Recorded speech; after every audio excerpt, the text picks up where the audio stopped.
Welcome, brothers of the Stoic path. Men who don't chase because they know their presence already speaks louder than pursuit. Let me ask you this.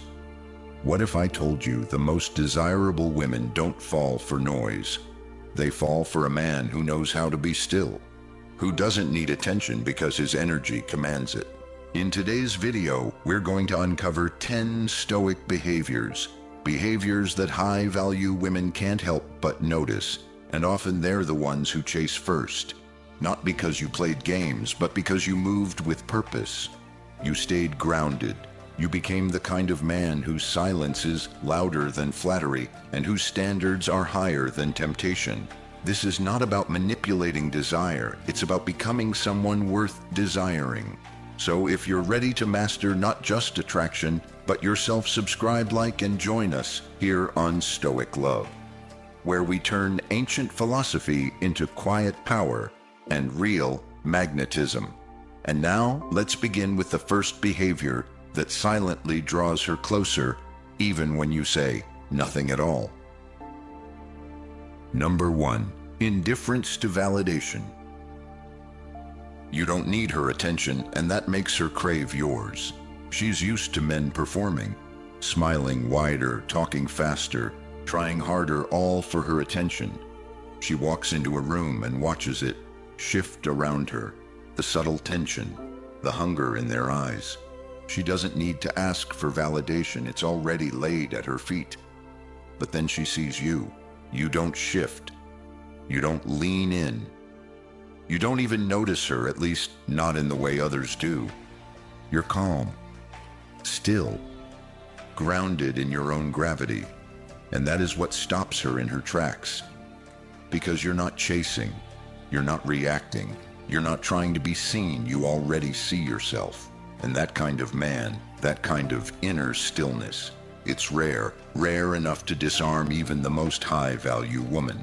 Because when a Stoic man walks into the room, he's not there to impress. He's not waiting for a compliment. He's not looking to be chosen. He's already chosen himself, and she can feel it. She senses it in the way you carry silence, in the way you're unfazed by beauty, in the way your eyes don't ask, they observe.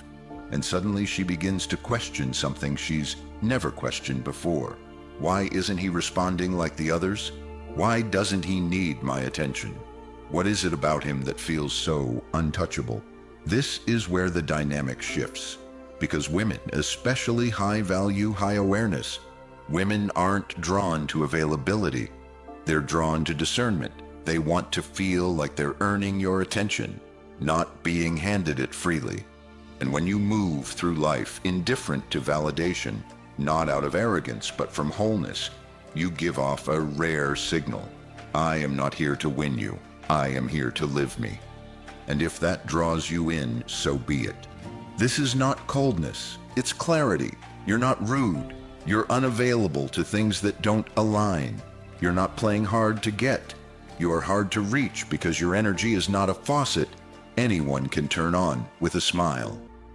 As Epictetus once wrote, freedom is the only worthy goal in life. It is won by disregarding things that lie beyond our control. And what lies beyond your control, her opinion, her reaction, her attention, so you release it. And in doing so, you become the one man she can't stop thinking about. Not because you're trying to be mysterious, but because you're not moved by her attempts to impress. You've seen beauty, you've been desired, you've had connection, but none of it compares to the peace you've cultivated within. And she feels that. She senses that you don't chase what shines, you observe what aligns. You don't flatter. You speak truth. You don't perform. You embody. And in that embodiment, you awaken something in her that's deeper than attraction. You awaken curiosity, a desire to understand how you became this way, what it would take to be noticed by a man like you, what it would mean to be chosen by someone who chooses no one lightly. And now she's leaning in, not because you told her to, not because you manipulated her, but because your indifference to her validation triggered her own inner work. She realizes If she wants to be seen by a man like this, she must rise, because your presence is not just attractive, it's refining. And that's what makes you unforgettable. You are not the man who validates her surface. You are the mirror that challenges her depth. And for a high-value woman, nothing is more magnetic than that. Number 2, presence without pursuit. You show up fully, but never chase, and that contrast draws her in. There's a tension in your stillness, not the kind that comes from holding back, but the kind that comes from not needing to reach forward. You're there, fully, completely. When you speak, your words land with weight. When you look, your eyes carry intention. When you listen, your silence wraps around the space like armor, and yet you do not pursue. You do not chase her across conversations. You do not extend beyond what is earned. You are present but not desperate, engaged but not invasive. And to a high-value woman, this is the rarest tension of all, because most men collapse in the face of beauty. They rush to fill every silence. They overoffer, overexpress, overextend. They are there, but they are trying to be. You just are. You bring the full weight of your energy to the moment, but never use it to seek approval.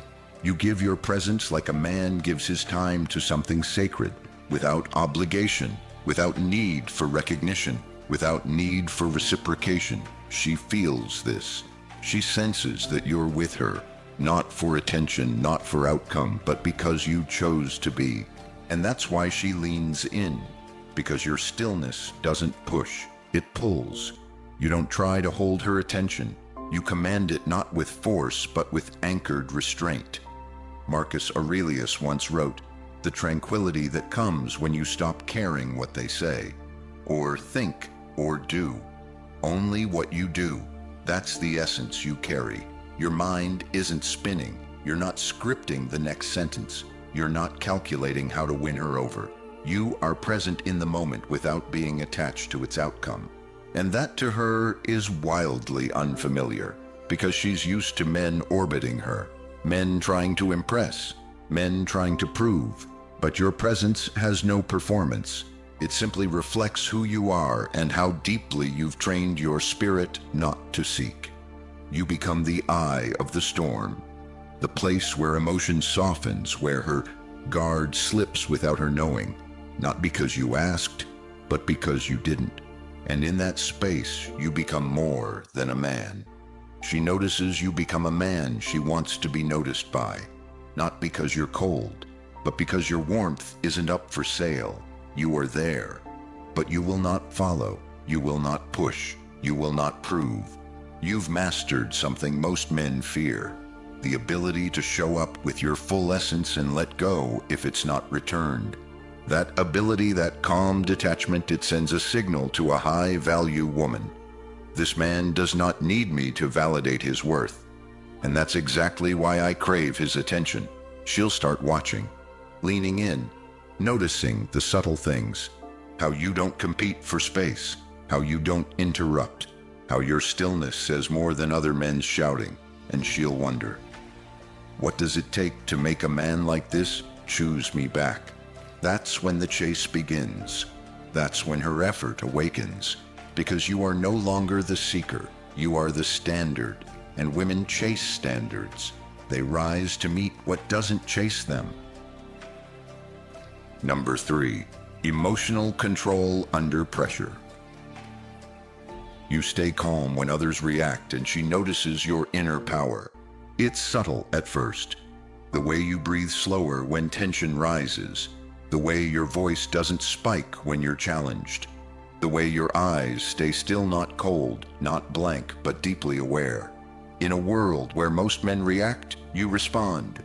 In a culture addicted to noise, you master composure, and that is what turns her head, not the loudest voice in the room, not the flashiest confidence, but the one man who doesn't flinch when everyone else does, the man whose emotional world is self-governed.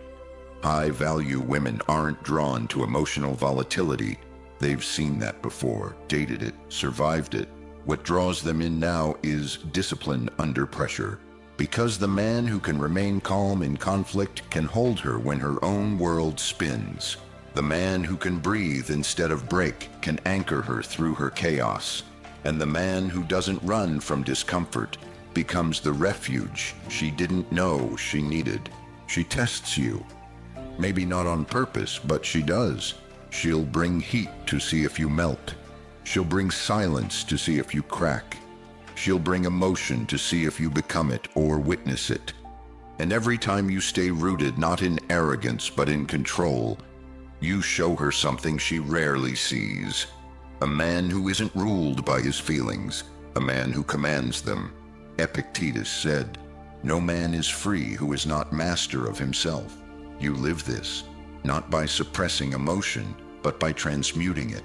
Anger becomes assertiveness, fear becomes focus, sadness becomes stillness. And this evolution isn't loud. It's not something you show, it's something she feels. She sees it when you don't match her escalation, when she's upset and you're present instead of defensive, when she's emotional and you don't try to fix her, you simply stand with her unshaken. That's when her respect deepens. That's when her attraction moves from surface to soul. Because you're no longer just a man, she wants you become a container for her feminine energy. You make her feel safe to express because you won't crumble under the weight of her waves. You won't shame her chaos. You won't fear her storms. You won't meet fire with fire. You'll meet it with earth, with groundedness, with a strength that doesn't rise because it never left. And over time, she begins to lean on you, not because she needs saving, but because she trusts you won't disappear. You've shown her that emotional control isn't distance. It's depth with discipline. It's clarity without collapse. And that's rare, because most men try to prove themselves by domination. But you prove yourself by regulation, by showing that the most powerful man in the room is the one least moved by its chaos. And to a woman of high value who's learned that power often comes with danger, you become the safest thing she's ever wanted, not because you hold her emotions for her, because you never let hers take you away from yourself. That presence, that restraint, that unshaken essence, that's what makes her chase. Not to tame you, but to belong to the stillness you've earned through years of mastering your own storms. Number 4, mysterious self-containment. You keep parts of yourself hidden, and it awakens her curiosity to explore. She watches you, the way you speak with precision, the way you hold space without needing to fill it, the way your eyes seem to carry stories that you have no interest in telling too soon. You're not closed, you're not cold, but you're guarded with intention, not because you fear being known, but because you respect being known too deeply to give it away freely. This is not emotional unavailability, it's self-containment. And it's magnetic, because mystery in a Stoic man isn't performance, it's practice. The practice of choosing what is sacred and not letting it be touched by every passing hand. You've seen what happens when men overexpose, when they bleed their insecurities too early, too loudly, when they open themselves up before they've been earned. And so you remain composed. You share when it matters. You reveal when it's true. And the rest you carry in silence, not out of fear, but out of reverence for who you are becoming. And that silence, that quiet refusal to spill your entire soul into her hands too soon, it awakens something in her. Curiosity, respect, even chase. Because high-value women, real women, grounded, women do not want to be given everything at once. They want to uncover, to feel like they're discovering the soul of a man layer by layer, not being handed a script he recites to every beautiful face. Marcus Aurelius once wrote, "The soul becomes dyed with the color of its thoughts." And your thoughts, the way you observe before reacting, pause before answering, withhold before revealing, they color your presence. They make you feel different. You're not trying to be mysterious. You simply are, because mystery isn't silence, it's depth that refuses to be shallow. You've processed your wounds, you've confronted your shame, but you don't perform your healing to earn points. You embody it quietly, and she senses that. You walk like a man who's been through fire, not just because you've been burned, but because now you carry the discipline to not hand out your flame. That's what draws her in. Not the idea that you're unavailable, but that you're unreachable to most and only open to the few who've earned your gravity. And as she spends more time with you, she realizes your mystery isn't a wall, it's a gate. One she's trying to walk through not with pressure, but with permission. She starts asking more, leaning in, noticing the way you speak in images, not explanations, how you reveal truth in small windows, not endless monologues. And she begins to understand. This isn't a man who needs to be understood quickly. This is a man who chooses, who gets access to the full story. And that, in a world of oversharing and emotional chaos, is divine. Because the man who doesn't reveal everything has something worth discovering. She chases not for attention. She chases to know you. And the more she discovers, the more she realizes. You've never been hiding. You've simply been waiting for someone worthy of hearing the rest. Number 5, selective attention. You don't give your energy freely, and she earns every glance, every word. She's used to being noticed, to men hanging on her every sentence, to eyes that linger too long, too hungry, too easily impressed, to conversations where her presence is the performance, and the man becomes the audience. But then there's you. You don't stare, you don't rush to comment, you don't interrupt her flow to insert admiration. You listen, but not like a fan. You speak, but not to win her favor. You observe her, but not because you're overwhelmed, because you're measuring, not her beauty that's obvious, but her substance, her presence, her alignment. You pay attention in fragments, moments, precise, deliberate moments that mean something. And when you speak, you don't flatter. You penetrate with a sentence that lands like thunder, with a glance that says, I see more than you're showing me. This is what unnerves her, because suddenly she realizes your attention is not free. It's not desperate. It's disciplined. You're not addicted to beauty. You're attracted to depth. And that makes her want to deepen herself, just to hold your gaze a little longer. Epictetus wrote, if you want to improve, be content to be thought foolish and stupid with regard to external things. You live this.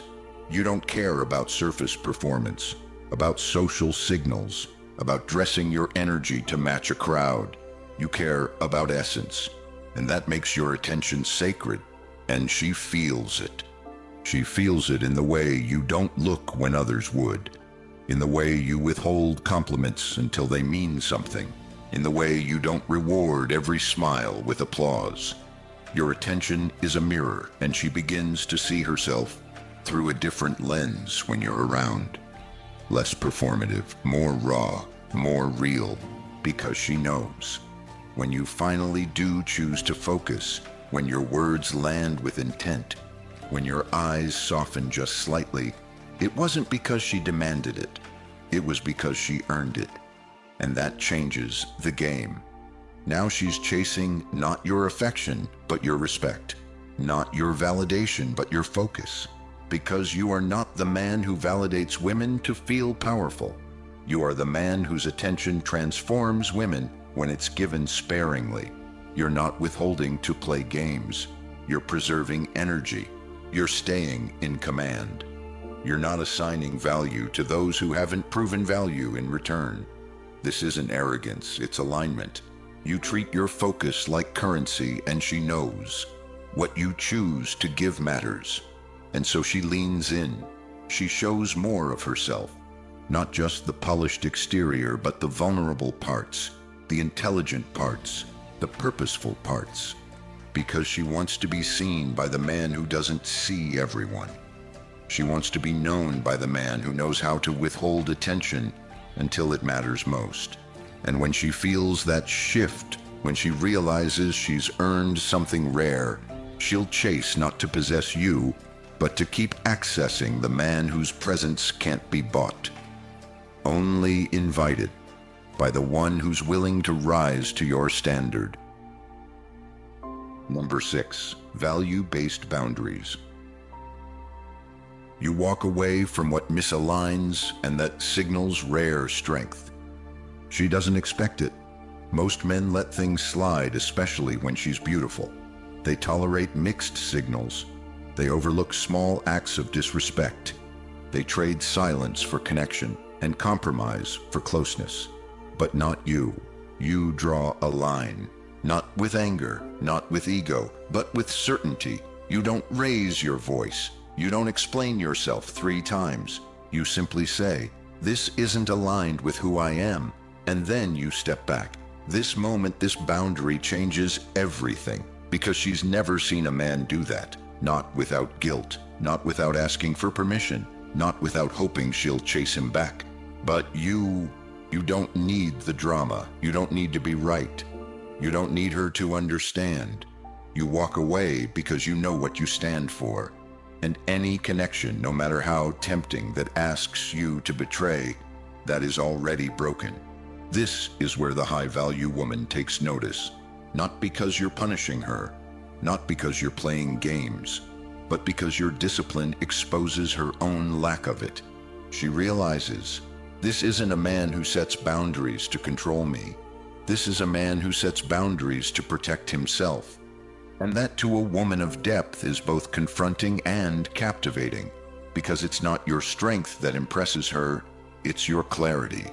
The clarity to walk away from beauty that isn't matched by character, to detach from intensity that isn't grounded in truth, to leave a good moment behind if it costs you your alignment.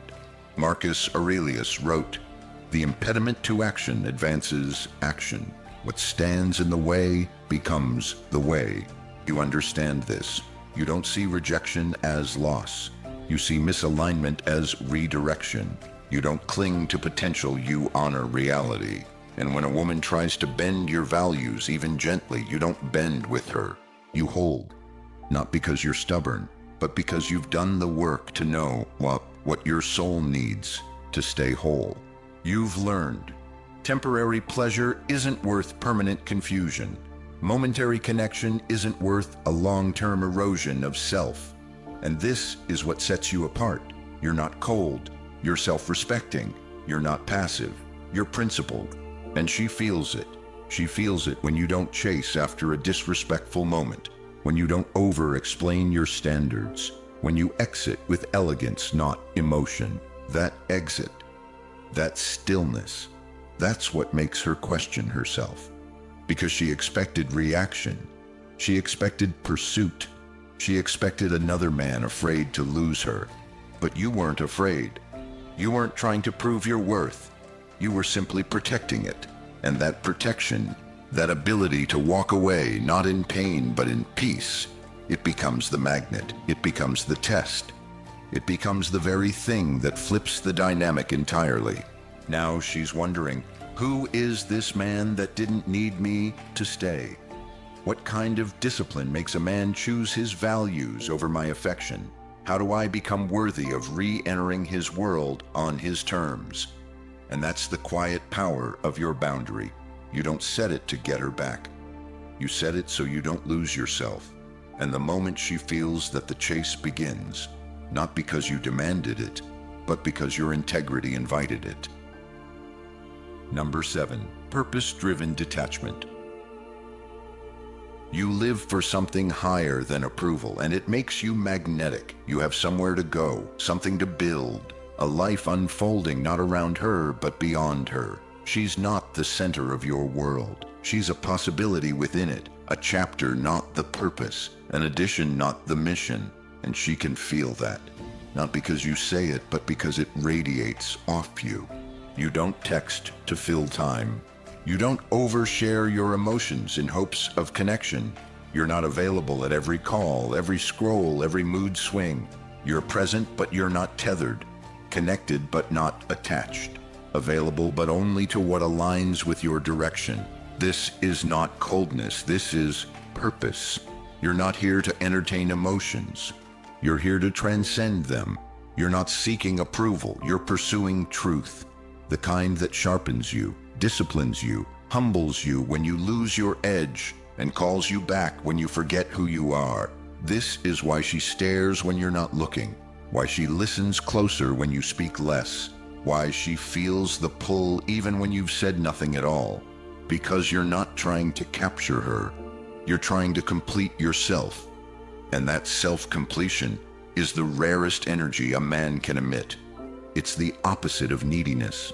It's the frequency of fulfillment. Epictetus once said, "Freedom is the only worthy pursuit, and that comes when nothing outside you controls you. You embody that. She sees it in your pace. You don't rush, not even toward her. You value your time like a man who's seen death up close and now treats every hour as sacred. You walk like a man who doesn't fear being alone, because solitude for you isn't emptiness, it's alignment. You live in a state that says, if she joins me, she must walk beside me, not distract me from the path. And that's where her desire awakens, because deep down high-value women don't want to lead the man. They want to trust the man is led by something greater than them, something unshakable. So when she sees that you don't orbit her, that you don't break pattern to accommodate her whims, your mission remains your true north. No matter how soft her voice or how sweet her smile, she stops trying to be your destination and starts chasing your direction. She wants in, she wants access, not to a man who needs her to feel worthy, but to a man who's already whole and still chooses her. Because you don't need someone to fill your day. You're too busy filling your name with something lasting. You don't fall asleep wondering how she feels. You fall asleep thinking about what you're building and what it requires of you next. This detachment isn't disinterest, it's discipline. And the woman who sees it, who truly sees it, will feel something she's never felt before. The desire to deserve a man's attention, not just demand it. Because now she knows. You're not hers to win. Your life's to shape, and the only way to stand beside you is to rise. Number 8, quiet, unwavering confidence. You never need to prove yourself, and that makes you unforgettable. You walk into a room and don't announce yourself. You don't need to.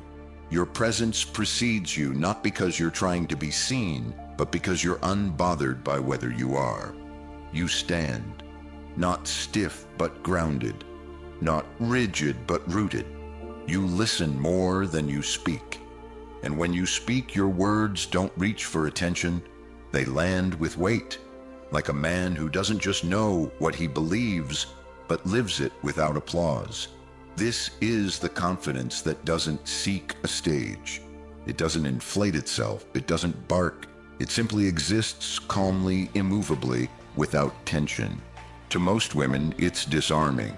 To high-value women, it's addictive, because they've seen peacocks before men trying to be alpha. Men who confuse loudness with leadership, who flex their ego to hide their fear, who impress but don't anchor. But you're different. You're the kind of man who isn't afraid to be misunderstood, who doesn't chase validation, who lets your actions do the explaining. You don't dominate space. You fill it effortlessly, with presence, with awareness, with a kind of masculine stillness that makes her nervous in the best way, because suddenly she's not sure how to respond. You're not reacting, you're not asking, you're not flinching. And when you lock eyes, there's no hunger, only clarity. You see her, but you're not overwhelmed by her. You feel her energy, but you're not swayed by it. And that contrast between deep awareness and unshakable composure shakes her. Marcus Aurelius once wrote, "Be like the cliff against which the waves continually break, but it stands firm and tames the fury of the water around it." That's what you are to her. Not a storm chaser, but the shoreline that makes her storms feel seen and soothed. You don't need to compete, because you're not in the game. You've outgrown it. You've won not by winning her, but by winning yourself. And when a woman meets a man who doesn't try to impress her, but instead impresses himself with his own daily discipline, she feels the difference. She realizes, this isn't someone trying to be chosen. This is someone who chooses with intention. And if he chooses me, it's because I'm aligned with something deeper than chemistry. Now she's no longer chasing a man. She's chasing presence. A presence that doesn't flinch, that doesn't shrink, that doesn't swell with compliments or wither under silence. You are the calm in the room, the quiet in her chaos, the steadiness she didn't know she was starving for. And when she feels that, when she knows that no version of her can shake the foundation you've built inside yourself, she wants in. Not to complete you, not to fix you, but to stand beside you, to mirror that confidence back, to be part of a life already rich with meaning. That's what makes you unforgettable. Not how loudly you entered her life, but how deeply your silence echoed in her soul. She doesn't chase because you play games. She chases because you are the game she didn't know she wanted to play. You didn't raise your voice. You didn't flash your worth. You didn't prove anything. And yet she felt it. Not in your words, but in your presence. Not in your pursuit, but in your stillness. Not in what you gave, but in what you withheld with purpose. You didn't demand to be seen. You made her want to see more. You didn't ask her to chase. You simply became the kind of man worth following. This is the quiet power of a Stoic man. He doesn't conquer with charm. He conquers by mastering himself, his impulses, his emotions, his focus, and his peace. And in doing so, he flips the dynamic entirely, because the women who are most pursued begin to lean in. They begin to wonder. They begin to chase, not because he played them, but because he couldn't be played. You are that man now, unshakable, unbending, and yet deeply alive, not because of her presence, but because of your own alignment. And if this message echoed something inside you, if it reminded you of the man you're becoming, or the standard you refuse to lower again, then subscribe to this channel. Not to follow a trend, but to follow the only thing worth following: your truth. This is not a space for noise. It's a sanctuary for men rising in silence, moving in clarity, and becoming so grounded that the world and the women in it begin to rearrange around them. Welcome to the path. We'll walk it together.